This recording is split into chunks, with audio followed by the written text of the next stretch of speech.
This is section 1. My name is Macy Lear, and the Danielson domain that I'm focusing on is category 1, the learner and learning.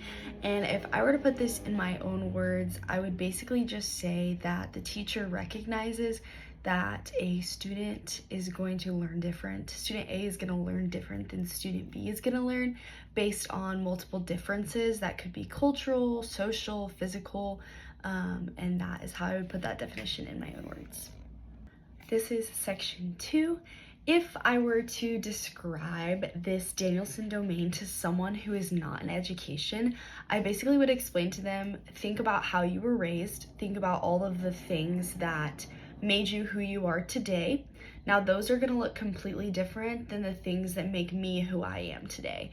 And because of that, as teachers, we're expected to teach differently to each student to ensure that they're getting the most learning out of what we are teaching them, and whether that be through our learning environment, through the way that our classroom is set up, or the way that we give them different activities and assignments that might look different based upon how a student was raised. This is section 3, and a personal way that I've experienced this domain is within my high school chemistry and physics teacher, her classroom. It was set up in a really special way and a really cool learning environment. I feel like that was definitely the classroom that I learned the most in, because she had the front of the room, which was more business, I guess. And it was obviously the desks and her desk, and the whiteboard and all of that stuff was up there. She still had posters around that area, but then you got to the back, which was where the lab tables were, and lab days were always so much fun because she made them so much fun. So it was always so exciting when you got to go back to the lab section, the lab half of the room. She had a bunch of our different art that we did through science. She had a bunch of that hung up everywhere. And a bunch of our old labs hung up everywhere. So it was very personalized. It was a very welcoming atmosphere, especially when it was lab day.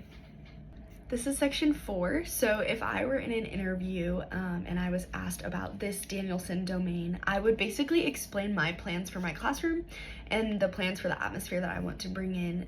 I would basically tell the interview people that basically I want to create an atmosphere where everyone is learning, and that's going to look different for everybody, and so I will take assessments to know how they are learning, and just making sure that I am being the best teacher I can be in the ways that I am, maybe taking different approaches for different kids and the way that they learn, and also just my learning environment. I want it to be a place where it can adapt to anybody and it can adapt to any learning style, because everybody deserves the chance to learn, whether that be through this method or through that method. It doesn't matter. Everybody deserves to learn.